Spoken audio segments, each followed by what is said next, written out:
Since 2015, Jared Stillman has rocked Nashville sports. That team freaking stinks. And now he's back.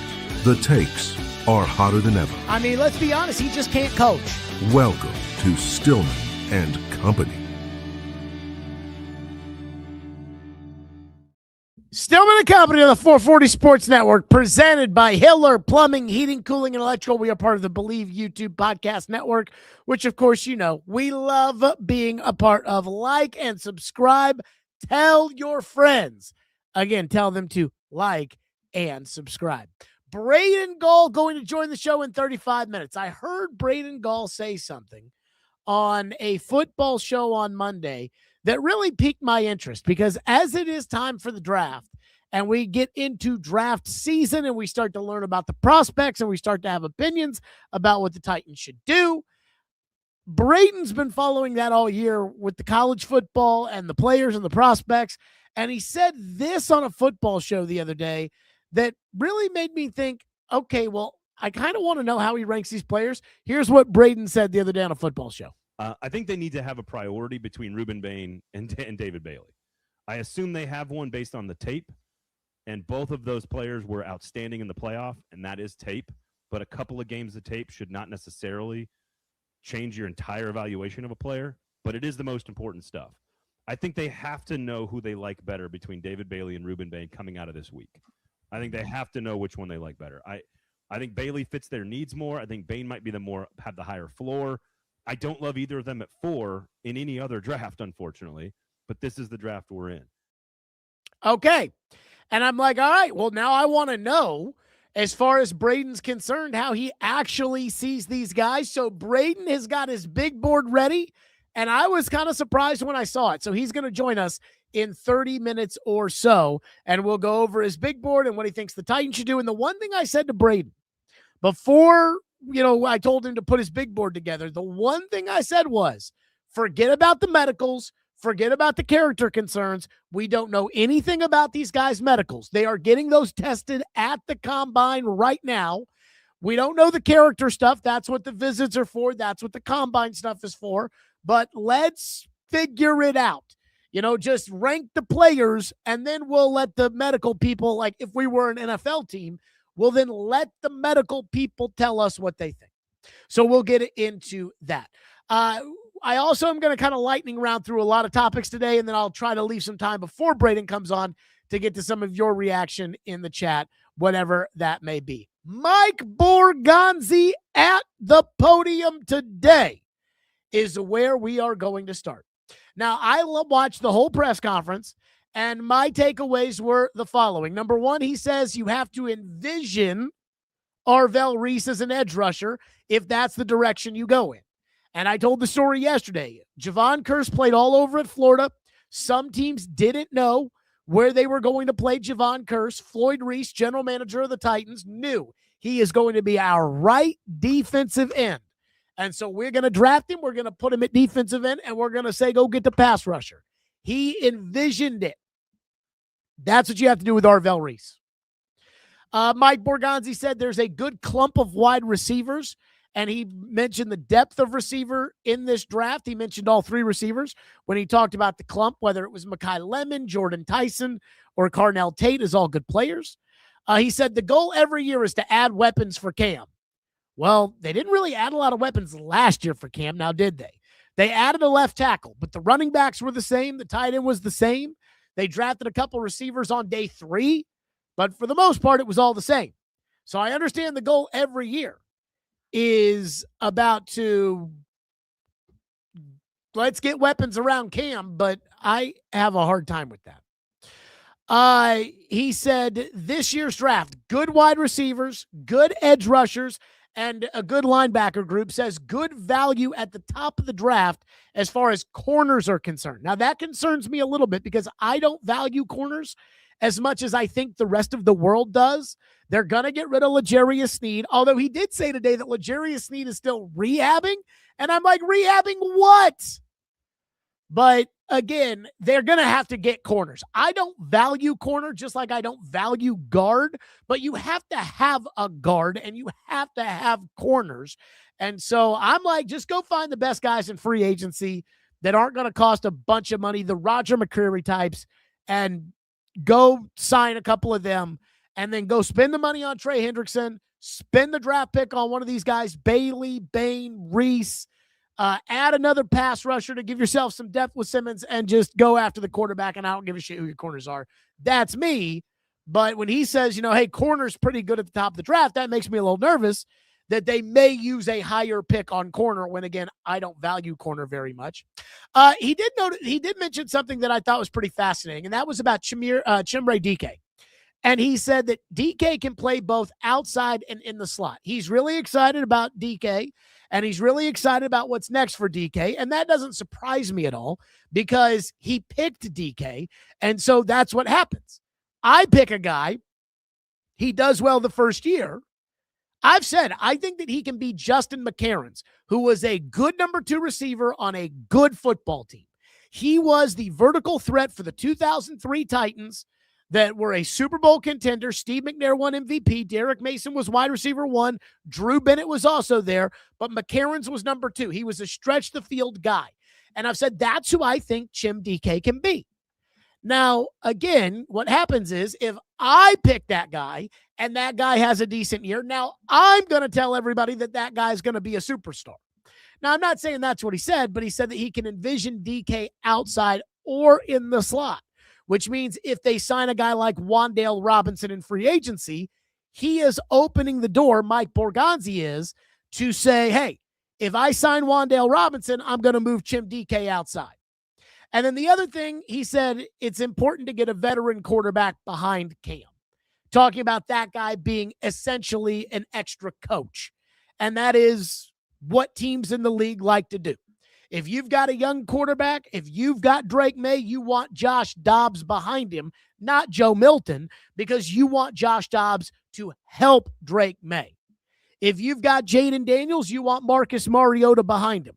You want a guy who is no threat to the starting quarterback so that that guy doesn't throw an interception and then look over and say, oh, my God, there's Ryan Tannehill behind me, and Ryan Tannehill might get in the game.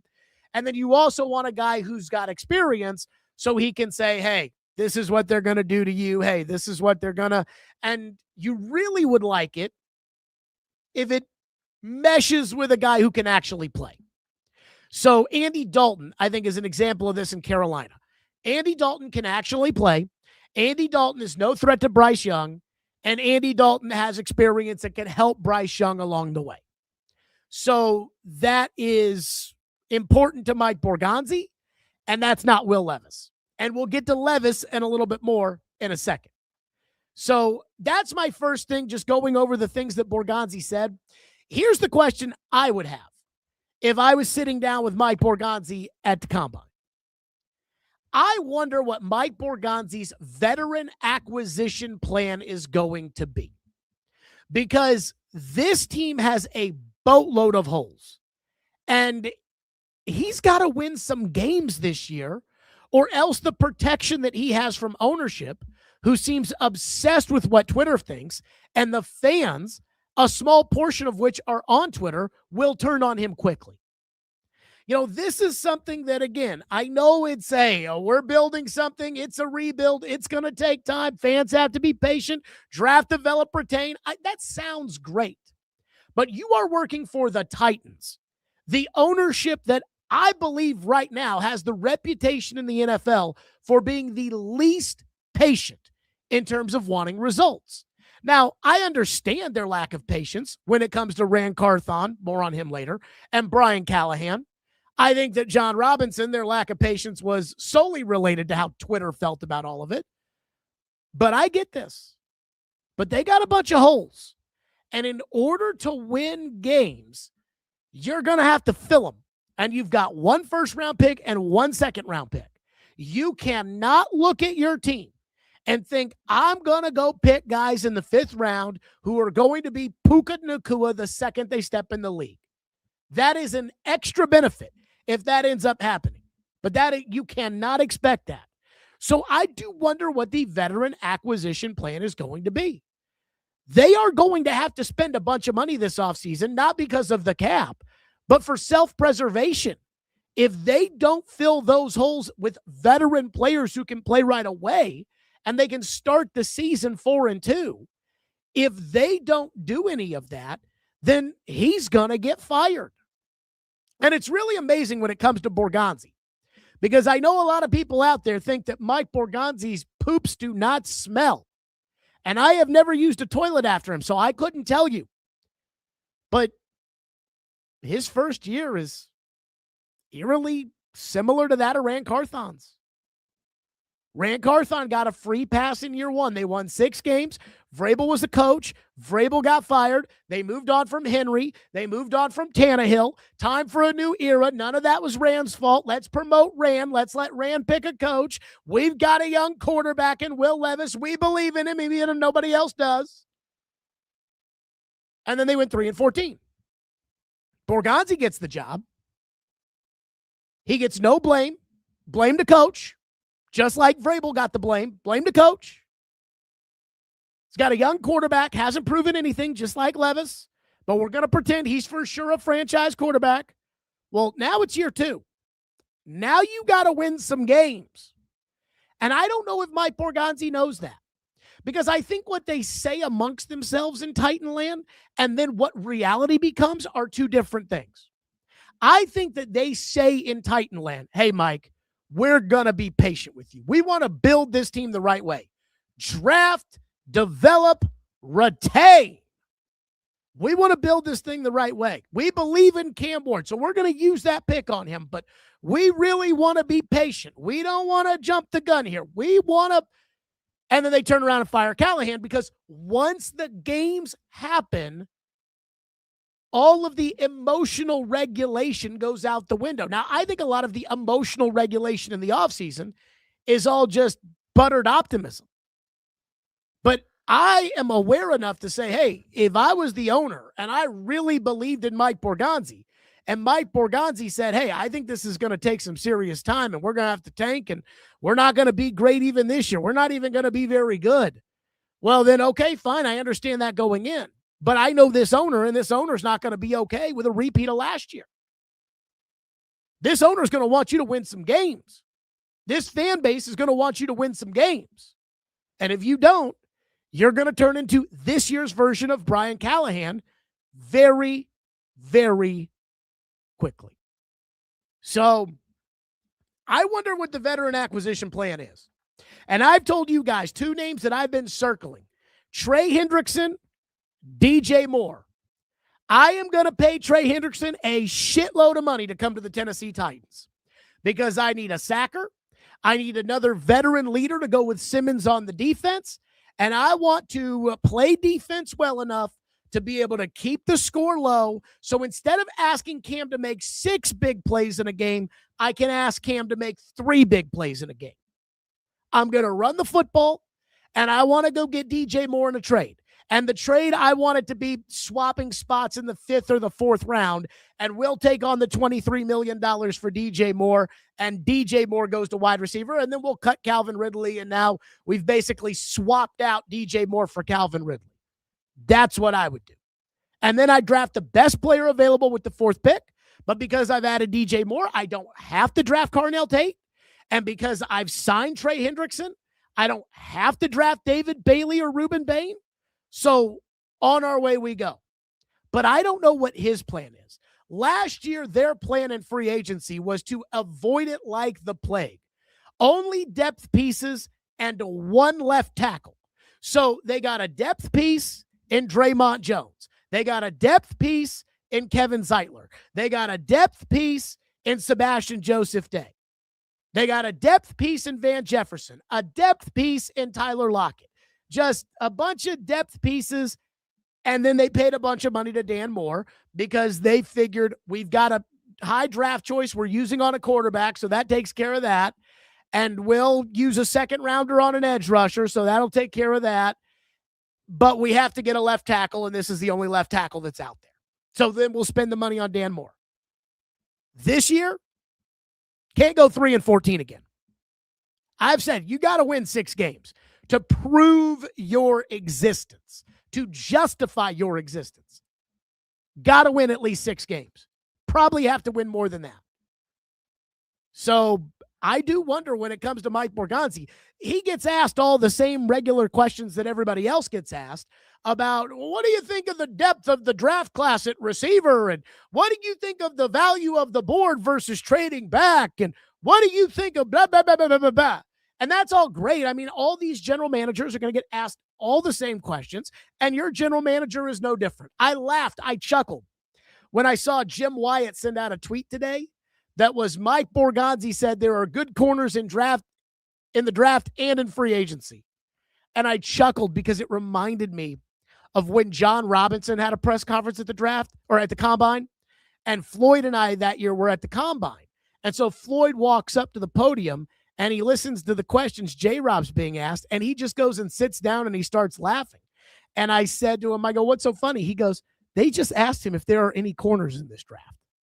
It's like these moronic questions.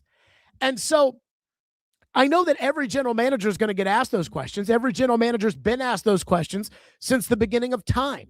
Same with guys on the roster whose contracts you might move on from, and they can decide what they want to tell you or what they don't want to tell you, and that's fine. But the question I have, really the theme of the offseason is, what's your plan as far as veteran player acquisition is concerned? And for me, I think it is shopping in the super premium aisle. Now, I'm going to get into A.J. Brown because there's more drama and news about A.J. Brown, because there always is. But I would not trade a high draft choice for an A.J. Brown. I would not trade a high draft choice unless Bailey, Bain, and Reese aren't that good for a Max Crosby. But I'd pay a shitload of money in order to go get Trey Hendrickson. And I'd be fine paying a bunch of money to go get DJ Moore. And if there's a tight end out there who's making a little too much money, but he's a legitimate starting tight end, well, fine. Let's swap spots in the 5th round and let's pick up that tight end. And I'll pay the $13 million, even if his production's only worth $7 million, because I've got the money to spend and I have to win games this year or else I'm getting fired. But I wonder if Borgonzi knows that. Like, I wonder if Borgonzi knows your ass is on the line this year because you work for the Tennessee Titans. And for the Tennessee Titans, no matter how patient they say they're going to be, no matter how cheery the organization is, no matter how much they love rolling out slogans and new uniforms, the owner is historically impatient. And if you didn't win last year, which you didn't, and you don't win this year, she'll fire you. So that's the first thing.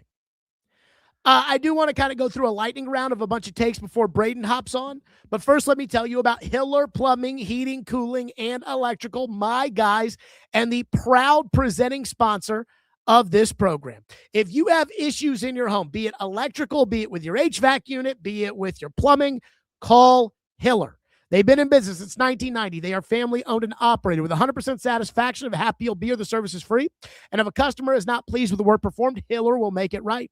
They have true transparency pricing. So if you're bidding out a big project, bring out Hiller. They'll send out the project manager.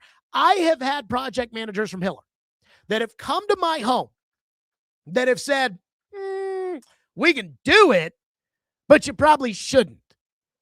For instance, we wanted to put a whole home humidifier on our HVAC unit. And the project manager from Hiller was like, we can do it, but it's going to cost you a bunch of money because we're going to have to cut through walls and all kinds of stuff.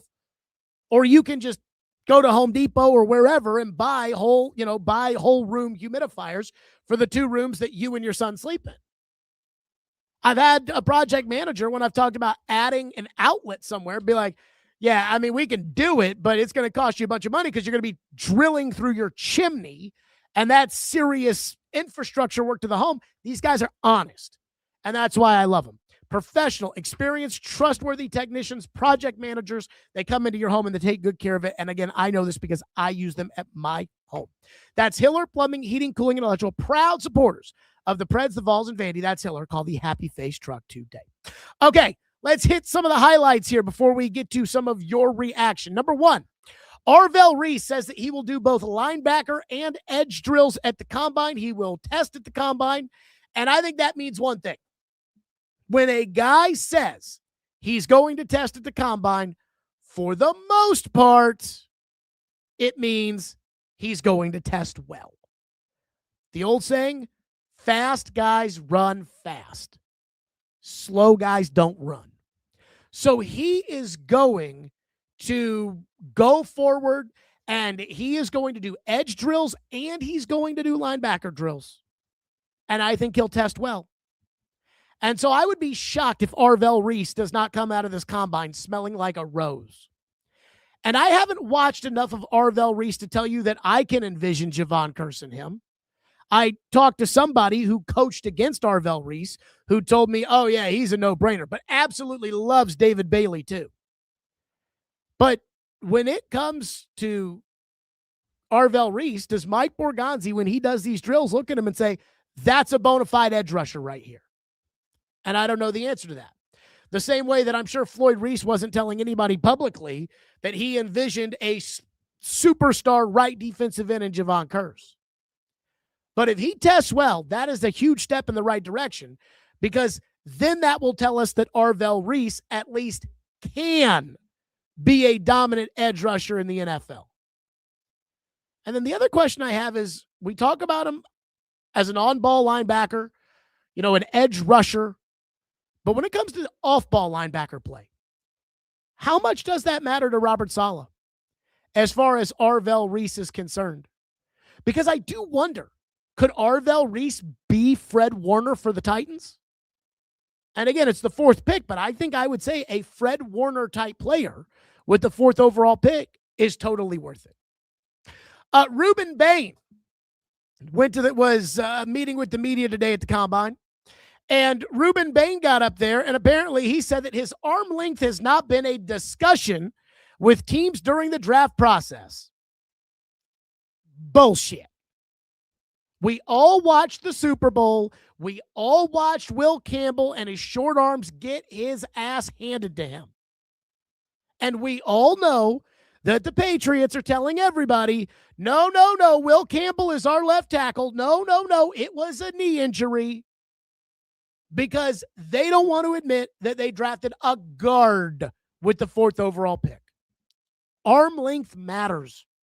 And I understand that exceptions exist. But when you take exceptions, that's in the 3rd round. That's not with the 4th overall pick. Exceptions matter. As Bill Parcells used to say, if you draft for exception, pretty soon you'll have a team full of exceptions. So after watching the Super Bowl, and after watching Will Campbell's arms be a humongous issue for the New England Patriots, really all season whenever they played anybody good, you cannot tell me that Ruben Bain, who was a very good college player, who has a very good tape, is not at least having discussions with team about, hey, how did it affect you? How do you deal with the noise that this is what everybody's talking about? So I don't buy that. When, again, I see Ruben Bain says teams haven't asked about his arm length. Bullshit. Let's keep our eyes on A.J. Brown in Philadelphia. And I'm going to tell you why. Number one, it's hard to not keep your eyes on A.J. Brown. It's always something with A.J. Brown. And I like A.J. Brown. And I think A.J. Brown likes me. But again, it's always something when it comes to A.J. Brown. And for the head coach, Nick Sirianni, to be like, I can't guarantee A.J. will be on the team, that's a pretty strong sign that they are interested in moving on from A.J. Brown. But I think it's going to be hard to trade A.J. Brown. Because even though A.J. Brown's very, very good, A.J. Brown's 29 years old. And like all of us, he's not getting younger. A.J. Brown is also expensive, with $29 million in guaranteed cash this upcoming season. And let's not kid ourselves. A.J. Brown has a reputation for being an issue in the locker room with the quarterback and with the coach. So if you're Philly and you're going to trade away A.J. Brown, you have to get something good in return. But I think every other team in the league this time of year where they love the free agents that they don't have to trade draft picks for. And they love the draft picks because they're just going to go tell themselves they're going to draft the next A.J. Brown. The same way all those teams told themselves that they were going to draft the next T. Higgins instead of trading a pick for T. Higgins and then giving T. Higgins a contract. And Buffalo drafted Keon Coleman. But the reason I say we have to keep our eyes on A.J. Brown is because I think it's going to be very difficult for Philadelphia to trade A.J. Brown. And whoever doesn't get A.J. Brown, I think, is then going to enter the discussion for DJ Moore. DJ Moore is gone in Chicago, as far as I'm concerned. And he's gone not because he's not good. He is good. He's gone because they've used a first-round pick on Rome Odunze, they used a first-round pick on the tight end last year, and they used a second-round pick on Luther Burden III, and all three produced for them a little bit. DJ Moore is not only due $24 million this year, but he's got 15 or 19 or something like that. I think it's 15 million that guarantees early in the league year this year. They don't want to commit themselves to 15 million next year for DJ Moore. So DJ Moore is kind of like A.J. Brown. He's not as good as A.J. Brown, but he's still pretty damn good himself. He's 29 like A.J. Brown. He's expensive, but not as expensive as A.J. Brown. But he won't cost you the draft capital that A.J. Brown will cost you, and he's not the headache that A.J. Brown is. And the reason I'm keeping my eye on A.J. is because I really want DJ Moore. So every team that may consider itself in the A.J. Brown sweepstakes, which the Titans are not one of those teams, and I'm just going to tell you, A.J. Brown is not interested in returning to the Titans. Trust me. I believe that the teams that don't get A.J. Brown, because they'll see the cost as too much, whether it's the money or the pick or the combination of both, is going to turn their attention to DJ Moore, and I'm keeping my eye on that because I like DJ Moore. Now, the thing I don't understand is there will be teams that say, DJ Moore is too expensive for us, and then go spend double the money guaranteed on Romeo Doubs, which, with all due respect to Romeo Doubs, he's not as good as DJ Moore. I heard Robert Saleh talk about Will Levis. And this one, I'm not going to lie to you. This one, I just need to caution people on. I heard what Robert Saleh said today on the Buck Rising show in regard to Will Levis about how don't bet against Will Levis. And I heard what he said yesterday when it came to Levis about, I told him to have the best offseason of his life and to come in here ready to compete. And that's great. But let me tell you something about Will Levis that I'll believe until proven otherwise. I think Will Levis is a quitter. So when I hear everybody say, hey, Will Levis can be the next Ryan Tannehill, Baker Mayfield, Sam Darnold, even Malik Willis, I'm always like, Will Levis is a quitter, and those guys aren't. Mac Jones is not a quitter. Mac Jones did not quit at Alabama. Mac Jones did not quit in New England. Mac Jones went to Jacksonville and was a backup quarterback. Mac Jones went to San Francisco last year, and when the door was opened for, hey, Mac Jones, Brock Purdy's out, do you think you can? He was not interested in opening that door and saying, hey, I think I can play. No, I'm the backup. Brock Purdy's the starter. He never quit. Malik Willis didn't quit. Ryan Tannehill didn't quit. Sam Darnold never quit. Sam Darnold was the third-string quarterback in Carolina in 2022, and he went 4-2 as a starting quarterback that year. He never quit. Will Levis is a quitter.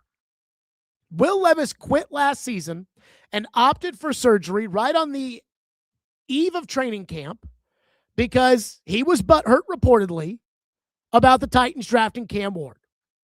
And it reminds me of what a scout told me before Levis made his first career start with the Titans. I was at a Louisville football game before Levis made his first career start against the Falcons, and that scout kept calling him Will Left Us.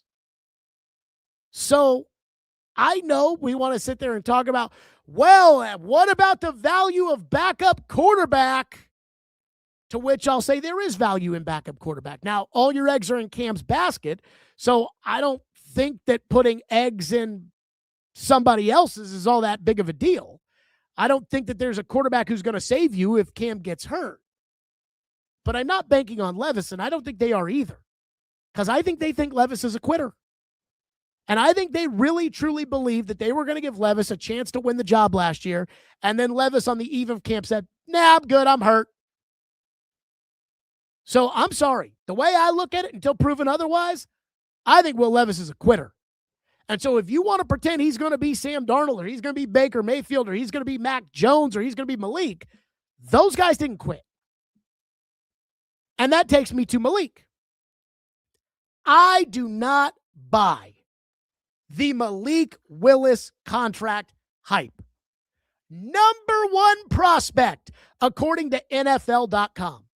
I saw a report today. Jordan Schultz says Malik Willis is going to get $30 million this upcoming season in free agency. I don't believe it. And you know what's crazy? And I say this with all due respect to Malik, because I do have a lot of respect for Malik. But nobody in the league is going to give him $30 million. Malik Willis's free agent season kind of reminds me of Malik Willis's draft season. Malik Willis was projected at one point by Jordan Reed of ESPN to be the number 2 pick in the 2022 draft. He was invited to the draft because the expectation was Malik Willis is going in the first round. Todd McShay said Pittsburgh was so dead set on Willis with the 20th pick that if you wanted Willis, you had to get ahead of the Steelers because Willis was so talented and the Steelers were for sure going to take him. That's kind of how I feel about Malik Willis in free agency. $20 million for Malik Willis. No, $30 million for Malik Willis. Malik Willis has 155 career passes in the NFL. That's almost 100 less than Scott Mitchell had after he signed with the Lions when he left Miami as Dan Marino's backup. Even Matt Flynn, who is the gold standard for had one good game and turned that into a huge contract, even Matt Flynn, and again, I think this is crazy, had over 300 pass attempts in the NFL when he signed with Seattle. Malik Willis has 155. Nobody is paying $30 million to a quarterback who has 155 career pass attempts and was traded for a 7th-round pick 2 years ago. I'm not saying Malik sucks, though I do not think Malik is one of the best 32 quarterbacks on the planet. I'm just telling you, this reporting is getting out of hand. Nobody is paying Malik $30 million a year. In fact, let me guarantee it. Malik Willis will not get $30 million a year, period. $30 million for Malik. Then again, Justin Fields got $20 million last year and $10 million guaranteed this year, and the Jets have to figure that out. But Justin Fields had more passes in that stage than Malik Willis did. And then I do want to get to Rand Carthon's comments yesterday on the Buck Rising show. Now, I don't know who Rand was talking about. Was he talking about me? Was he talking about Paul? Was he talking about somebody else in the media? I don't know. But Rand had some big talk yesterday on the Buck Rising show. Paul said this morning he thinks what Rand said was about him. And what Rand said, because I went back and listened to it after some of you people said, hey, did you hear what Rand said about you? And I said, okay, let me go see what he said. And he was very vague as to who he was talking to. Paul thinks it was about him. I don't know who it was about. Someone tweeted me and said it was about me. I don't know. I don't know who Rand is talking about. And you want to know why I don't know who Rand is talking about? Because Rand didn't name names. So I'll just say this when it comes to Rand Carthon, and I'll look directly in the camera because I'll say this to him. If you've got something to say, then just say it.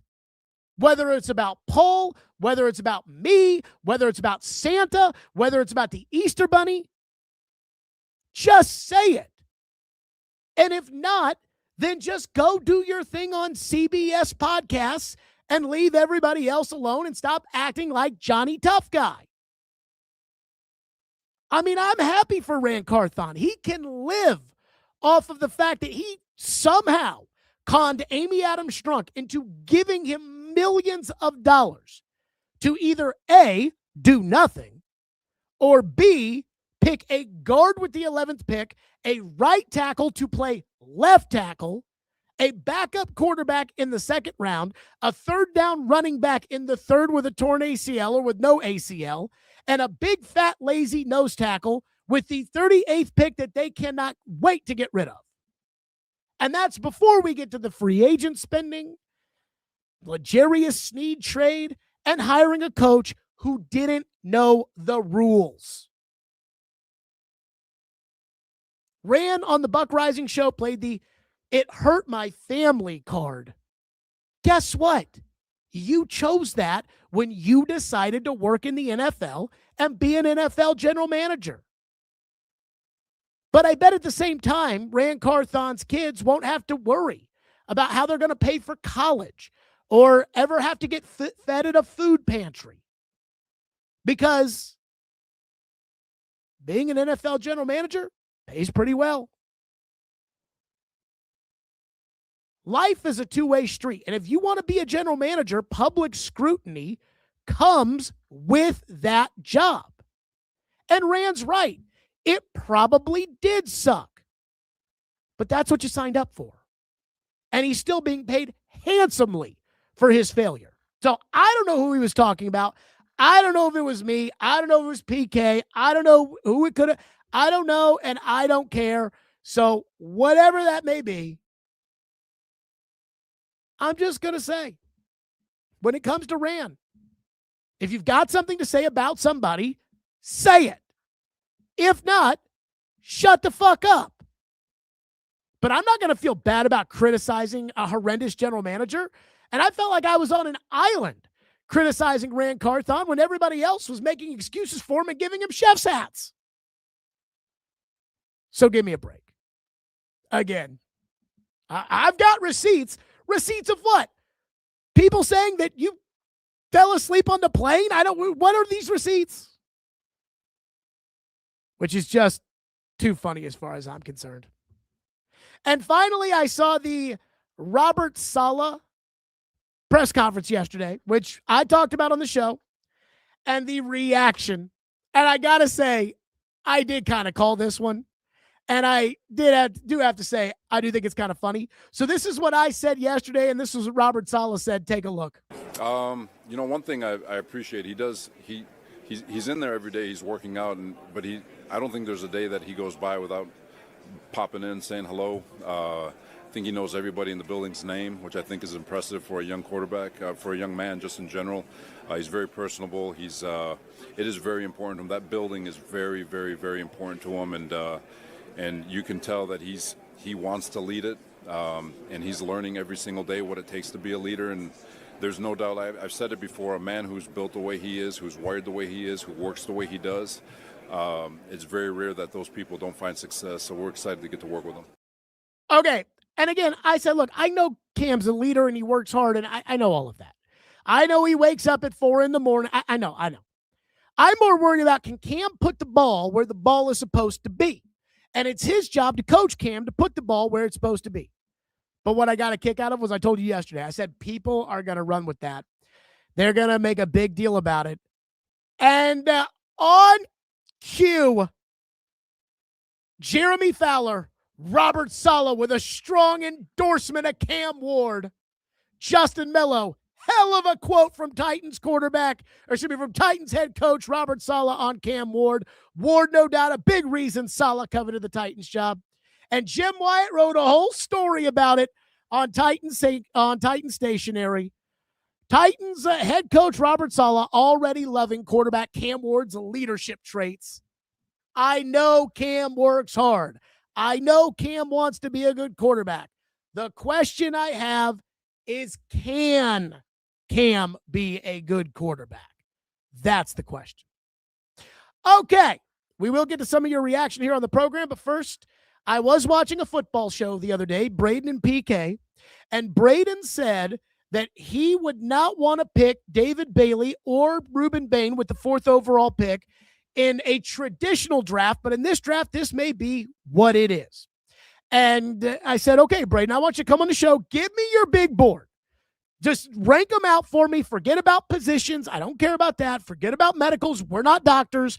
And forget about character issues. We haven't analyzed that. I just want the best players. You watch all the college guys. You show them to me. And Braden did that, and he joins us now here on the program. Ladies and gentlemen, welcome Braden Gall, 440 Sports. So, Braden, I am just going to throw up on the screen right now. Don't do that. The top 10. Throw up into a cup or something, you know? The top 10 of Braden's big board. Is there anything you want to put before we get right to your big board? Like any context you want to give people before we get right to it? It's probably a little bit more towards upside, maybe, right? Because if we're removing medicals and we're removing any potential character or scheme fit or positional value, right? Like this is just like, how good of a football player do I think you are as a guy who's watched college football for a long time? So, okay, with that, here are the top 10 according to Braden Gall in this year's draft. This is his pre-combine big board. Number 1. Sonny Styles, the linebacker at Ohio State. When I saw that, I was floored. Number 2, Caleb Downs, the safety out of Ohio State. A lot of people say he's very, very good. The question is, do you take a safety that high? Number 3, Fernando Mendoza. Number 4, Jeremiah Love. Number 5, David Bailey. Number 6, Jordan Tyson, the injured receiver out of Arizona State. Number 7, Mekhi Lemon, the wide receiver out of USC. Number 8, Arvell Reese, who we've had a lot of talk about. Number 9, Carnell Tate, the receiver out of Ohio State. And number 10, Ruben Bain. So let me ask you this question. If you were the Titans general manager and this was your board and you're there at 4, would Sonny Styles, especially knowing how important that inside backer is to the Robert Saleh San Francisco defense and a guy like Fred Warner, if you think he's the best player in the draft, would you not just want to take him with the 4th pick? So that's a great question, and I think that's the question that a lot of general managers are going to ask themselves when they are on the clock with either Styles or Downs. And that is, it's not just about the pure talent or the need. It's also about the value over replacement, the value above replacement. And if you can get an 85 middle linebacker with your 4th round pick or in free agency or whatever the value is, and this guy's a 90, then it's probably not the right selection. Premium positions get drafted with premium assets for a reason. Edge, anything that involves the passing game, right? It's quarterbacks, then it's receivers and corners, and it's tackles who protect the quarterback and pass rushers who get to the quarterback. If you affect the passing game, then you are a premium position. You can look at the salaries in the NFL to decide that. I don't think for Jeremiah Love, Sonny Styles, and Caleb Downs in particular, who are 3 of my best 4 players in the draft, it's hard to justify taking any of them with the 4th pick. Now, is your team going to be better? Do they have a high floor? Are they almost guaranteed to be a starter on your team and a contributor, if not more than that, an all-pro type of player? I think all 3 of those guys have a very real chance to be all-pro players. Are those the positions that you have to take at that slot in the draft, in particular with the Titans, where they already have a couple of aging backs? Maybe you don't want to prioritize that with Jeremiah Love. You've got Cedric Gray kind of coming into his own. Can you go get a second linebacker or develop another one? You did it with Gray. And then, of course, with Caleb Downs, you kind of have your starting safeties right now.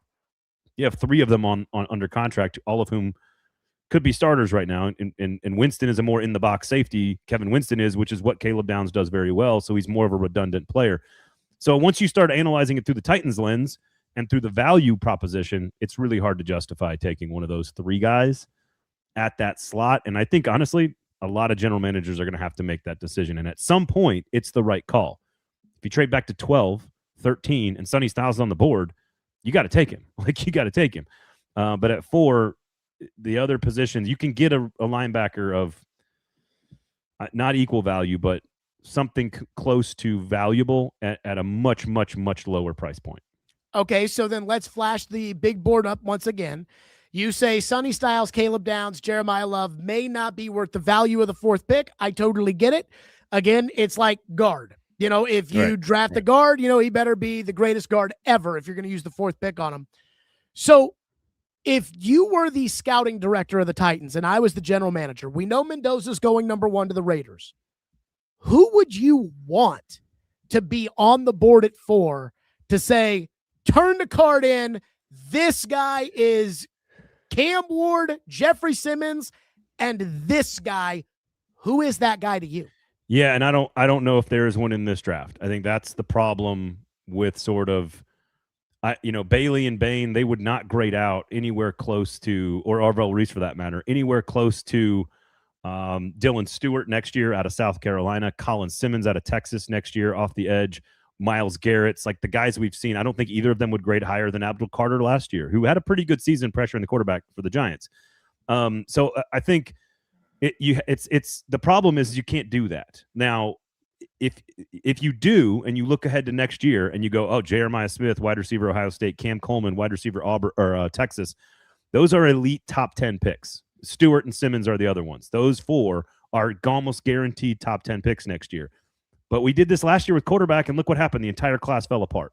So it's very hard to even if you should consider next year's draft class and the value of some of those players, it's hard to compare, and you have to function within the confines of the draft. And so it sucks that the Titans are picking 1st and 4th in 2 seasons where the people graded out and that get selected in the top 5 are probably not grading out or being selected in that space in very many other years. It might turn out that Cam Ward was totally worth a top 5 pick. I don't know. And so I think that's the problem is you're sitting here. And so the question the Titans have to answer, I think this week through their interview process and through their medical process is Jordan Tyson. Are you comfortable with predicting Jordan Tyson's sort of ability to stay healthy? Almost impossible to do because I think Jordan Tyson, in theory, if he is fully healthy, could be the best guy in that entire group. But you've got to figure out what you have in those 6 players, the 3 receivers and the 3 potential edge rushers or linemen, Arvell Reese, Ruben Bain, David Bailey. You need to have them prioritized. You already know what the tape is. You already know what the measurables are. It's not nearly as important. Mike Borgonzi, Robert Saleh downplayed the arm thing today already. I think either yesterday or today. And so the key is you've got to, once you talk to them and you interview them and you get to check the doctors, you need to have those rankings fairly close to done with these very specific debates. Bailey versus Bain versus Reese and Tyson versus Tate versus Lemon. You need to have them prioritized by the end of this week so that you can have your board pretty set before you go into the next phase of the draft. And then you have to start debating, well, if I'm going to take Tyson here, or if I'm going to take Lemon here or Tate here, what do I get at edge at 35 or at 66? How good is the class back then? If you think all 6 of these guys are about the same, then you have to make the decision with thinking towards the other picks in the draft. Or you've got to decide one of these guys is just clearly better than everyone else, and that person has to be the pick. Maybe that's Bailey. Maybe that's Tyson. That's who I would put at the top of both of those lists personally, if you can clear Tyson's medicals. Otherwise, I'm taking Mekhi Lemon or David Bailey, and you got to decide, can I get other edge players later in this draft or other receivers later in this draft? History will tell you can probably get the receiver much easier later in the draft. Casey Concepcion, Chris Bell, Zachariah Branch, you name it, Ted Hurst, you name it. Good quality players in the 2nd and 3rd round at wide receiver. Okay, so with that being said then, I believe Mike Borgonzi has to come out of that 4th pick with an impact franchise anchor type player. The guy that I've been tossing around, Javon Curse. That's the kind of player that he has to walk out of this draft with. Eddie George, that kind of player. That's who they have to come out. And I know it's a different game than it used to be when you could draft the running back with the 4th overall pick. Sure. It sounds to me like you don't think that any of these guys at the premium positions are any of those guys. And if that's the case, then do we need at the combine to start having conversations with, say, the Raiders about a potential Max Crosby trade where I trade you 4 and then the Raiders trade me their 2nd back? Or it can't just be 4 for Crosby given his age, and they're not going to get anywhere close to an offer as good as 4, because I am scared to death of what Mike Mayock said happened to them when they picked Cleveland Ferrell at 4 in 2019, where he said on this show at the Super Bowl, I called the entire league and nobody wanted to trade. Yeah. Last year, we heard New England wanted to trade out of 4 because they didn't want to draft Will Campbell, but they did because nobody wanted to pick. The Titans took Corey Davis because no one wanted to trade up to 5. I think it's going to be hard to trade out of 4. So in order to trade out of 4, I think it's like, okay, you're going to need to trade for a veteran player who can be a franchise anchor player if you don't think you can draft a franchise anchor player with the 4th pick. Yeah, first, a lot of questions that are sort of wrapped up into one debate, which I think is really interesting. I don't see if you're talking like David Bailey could be, from an upside standpoint, similar to Javon Curse. Speed, edge rusher with lots of bend off the edge, can get to the quarterback. I think in our conversation, this is what I said. I think Ruben Bain is like, his upside is Jarrell Casey. And those are 2 great players. And if you can get somebody close to those players, then I think you got to take them at number 4. I think it's almost impossible for Ruben Bain to be Jarrell Casey because Jarrell Casey was really good. It's almost certainly impossible for anyone to be Javon Curse. So if you're saying, is there a cornerstone on the level of Jeffrey Simmons and Cam Ward, I tend to agree that they're not really here at those positions. So I think Sonny Styles or Caleb Downs could be that potentially, but you don't take those guys at 4. It is what it is. So if you don't see that guy, and this is where I agree with you that I think trading back is going to be very hard, but you also could just lower the price and just be fine with taking like the 48th pick to move back to 8, because a 48th pick is an extra player where there is value at corner and receiver in particular. The top 50 pick would get you a starting corner or a starting receiver potentially. And so I would just say, like, I would just take a guy, like I would trade down for anything. And I know people are going to go crazy, like, oh, you didn't get a first-round pick next year for trading back. Like, I don't think you have to look at it that way. I think you have to look at it as picking 8th or 9th or 10th is no different than picking 4th. And I've added pick number, whatever, 38 or 56 or whatever it is, and take a minimum to just add some draft capital to potentially your draft class. So I think the Crosby thing, like, I would absolutely not trade the 4th pick for Max Crosby. Absolutely not. I would rather try David. I would rather go after David Bailey, who has led the league, led college football in sacks. He's a great pass rusher. His tape got better as the year went on against the rush. He has got some elite athletic skills that do translate. And maybe he's not a full 3 down, slide him inside kind of guy, which I think is more Bain. I just think that there's you got to go with the pick at 4 for that. I think Carnell Tate makes this team better than trading 4 for Max Crosby. Now, if you could get Max Crosby for pick 35, and then because that's the debate you have to have here is, I'm going to trade for Max Crosby and pay him. So I've got to A, understand that his medicals are clear, and I got to B, make sure that his contract is probably close to done or negotiated or kind of previously agreed upon before the trade happens. You're not just saying Max Crosby versus David Bailey. What you're saying is Jordan Tyson or Mekhi Lemon or Carnell Tate at 4 plus Max Crosby at 35. Is that better than what we can take right now, which would be David Bailey at 4, and then you come back and you get Chris Bell, let's say hypothetically out of Louisville, or even Casey Concepcion falls to you at 35. And if you go Bailey and Bell, I would argue that Tate and Crosby are better than both of those options. So I don't mind the idea of 35 going to the Raiders to get Crosby, as long as you're comfortable with the medicals and as long as you're comfortable with the contract extension. I don't want any part of trading for a veteran pass rusher. The question is, how long is Crosby one of those key pillars of your organization? Mm-hmm. And that's a hard thing to know, Jared. Is 3 great years of pass rusher worth the 35th pick? Probably. Is 2? Probably not. So you're cutting it real thin.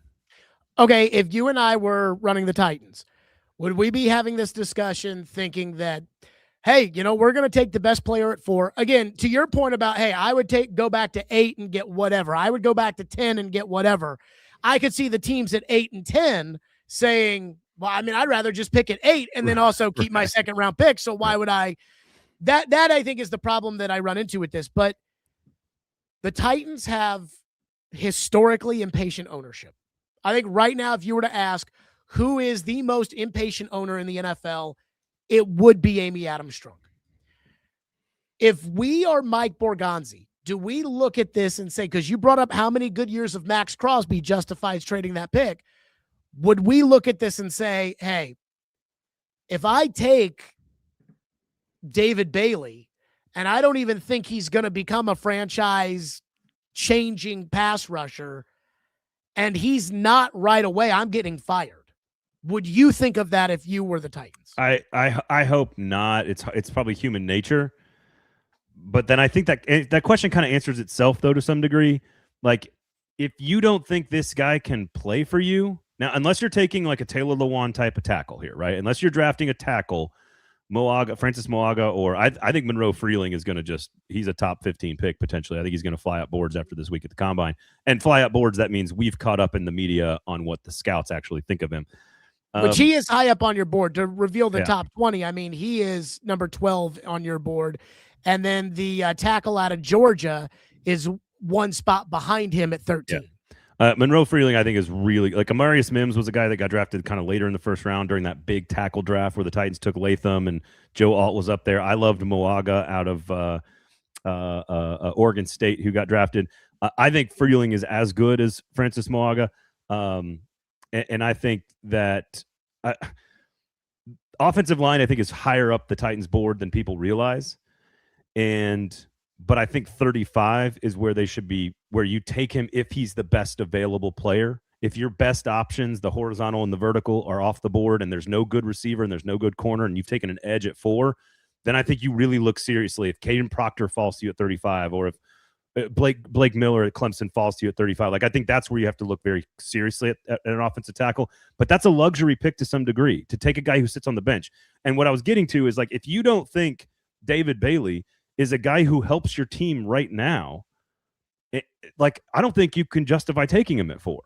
So, like, it's less about your own job security and more about you need to get somebody who is, yes, a cornerstone of your franchise, but like what you really need is someone to help your football team win games today.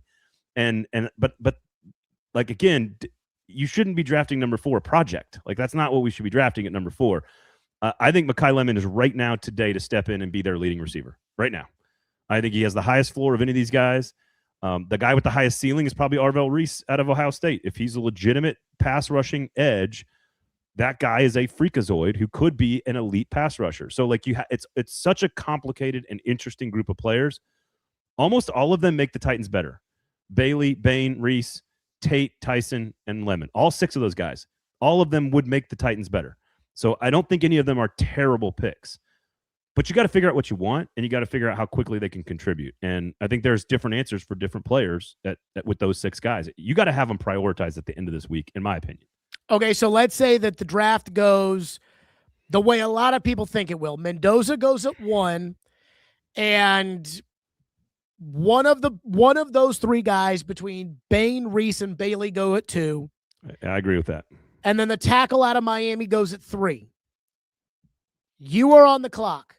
And let's say it's Reese, just to get him. I think that too. I think Reese goes at 2. That's what. Okay. So Bailey's on the board, Bain's on the board, all 3 receivers are on the board, and yet you still have Sonny Styles and Jeremiah Love ranked ahead of those guys. I'm the general manager. You're the scouting director. I turn to you and I say, who are we taking? It's probably David Bailey for my money there, who would be highest on the board that I gave you within, like, this is where the horizontal and vertical thing works. Like, I don't have Styles, Love, or Caleb Downs. They're vertically at the same level as Bailey, Bain, Lemon, Tyson, Tate, whatever. They're all in the same kind of range. And so then if you've got an equal quality linebacker, equal quality safety, equal quality running back, equal quality edge and receiver, you got to, again, this is why you have to find out if Jordan Tyson, if he is fully healthy, is the best receiver in the draft. He is Justin Jefferson. He is a true 3-down, every scenario, every position in your offense. You can play him inside. You can play him outside. He's got the speed. He's got the athleticism. He's got the hands. He's got the yak. He's got all of it. He comes up big in big moments for Arizona State when he was on the field. If fully healthy, and you can guarantee that, which is hard to do, that's the guy that I think is sort of a cut above everybody else, if that's the case. I compare Mekhi Lemon to Amon-Ra St. Brown. The physical tools aren't going to be obvious, but he's just always there, always good in red zone situations, can do everything, a little bit undersized, concerned about the press coverage. Carnell Tate's polished route runner, a bigger, taller guy, more of an outside guy, no yak with that guy at all, but contested catch guru, going to be great in red zone situations. So they're a little different, right? We know the differences between Bailey and Bain.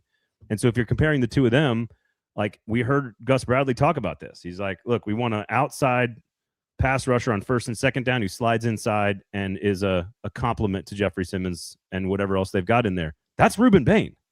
So that's one defensive end that they're going to be looking for. It's also Sebastian Joseph Day or Danico Autry in a previous version of the Titans.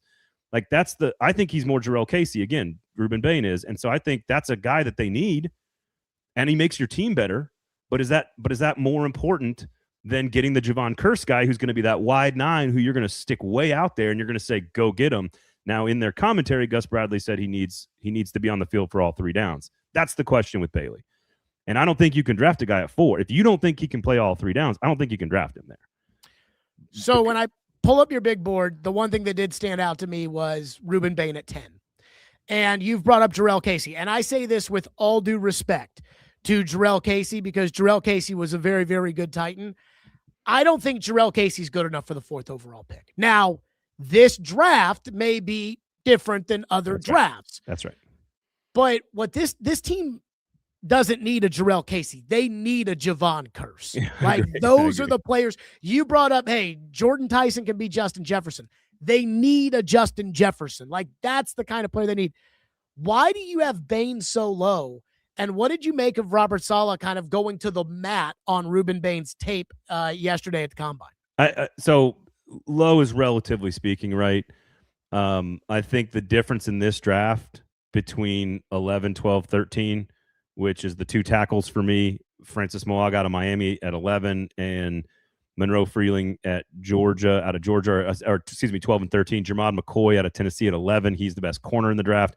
I think once you get to like that area, it's almost all the same up until David Bailey at 5. Like they're all about the same. So I really don't like if you want to argue with me about where I think Bain's better than Tate or Bain's better than Reese or Tate's better than Tyson. Like honestly, the truth is I think 5 through 10 is almost identical. And those are literally the players the Titans have to differentiate. Like that's their job right now is to look at those 3 edge rushers and those 3 receivers and rank them. They've got to figure that out. I just think the skills that David Bailey provides, if they are equal level players, Bailey provides something that this roster does not have.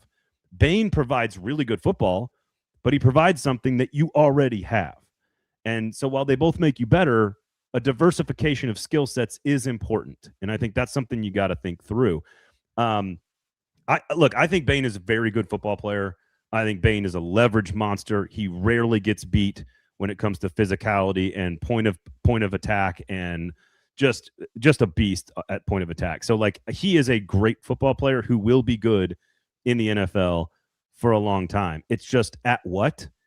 And even, I was talking, Nick Suss and I were talking and like he wrote a big story about it today. Like most people are already kind of talking about Ruben Bain like he's going to move inside, like a 3 technique outside of the guard, shaded inside of a tackle. The Titans don't need that.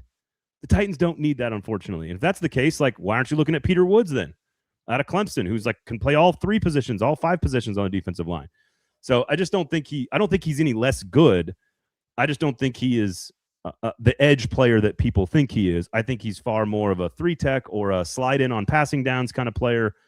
And I think those players grade out lower by definition than a guy who is a true set the edge and come off of it and pressure a quarterback the way Bailey could be on the next level.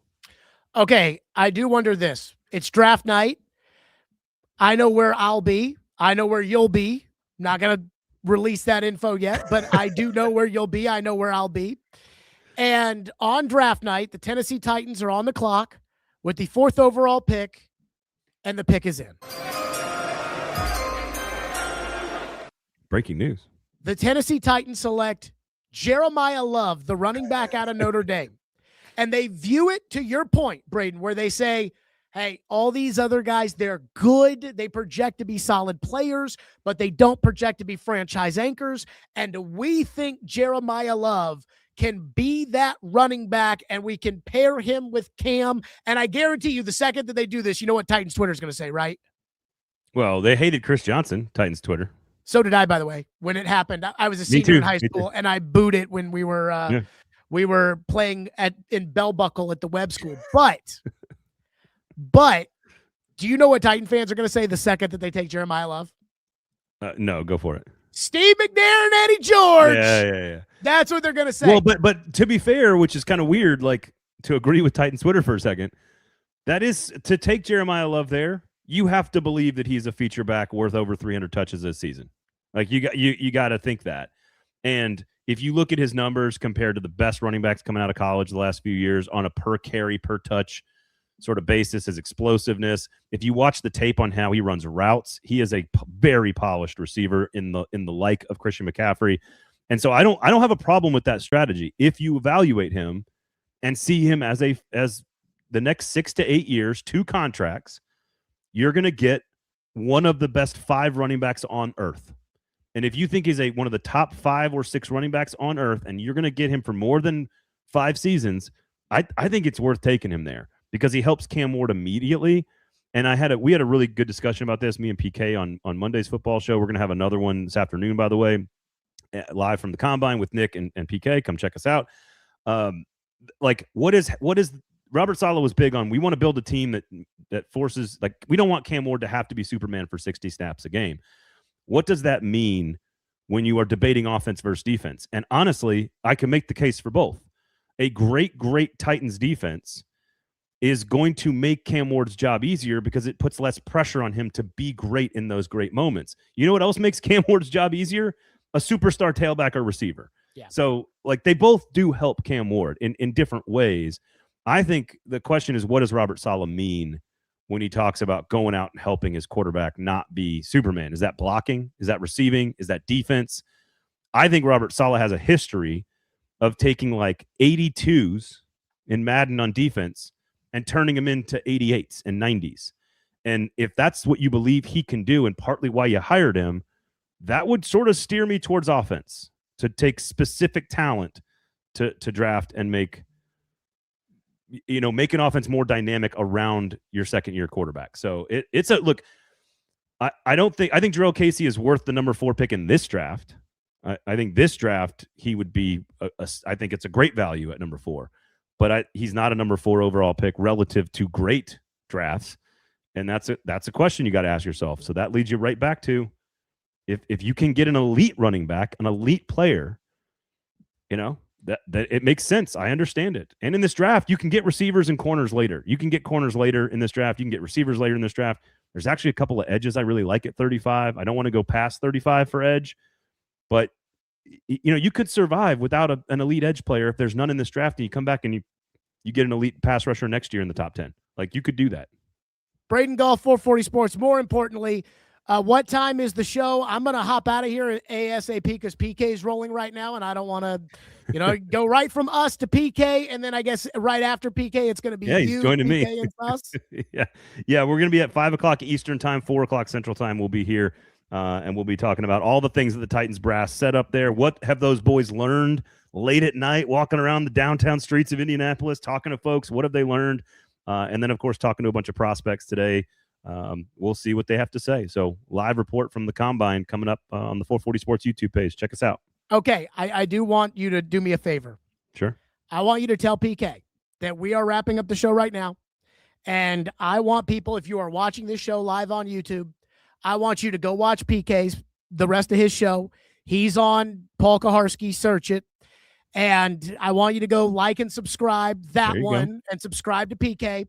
And then when PK gets off, I want you to go right over to 440 Sports, and I want you to subscribe to that. And I want you to tell PK that I have told the people to leave this program to then go over there and do that. I will. You're a modern American hero. You're selfless, and I appreciate that. And I'll make sure he knows. There you go. Braden Gall, again, 440 Sports today. In less than an hour, he, Sus, and PK will all be. I cannot with that. With that, I cannot with that.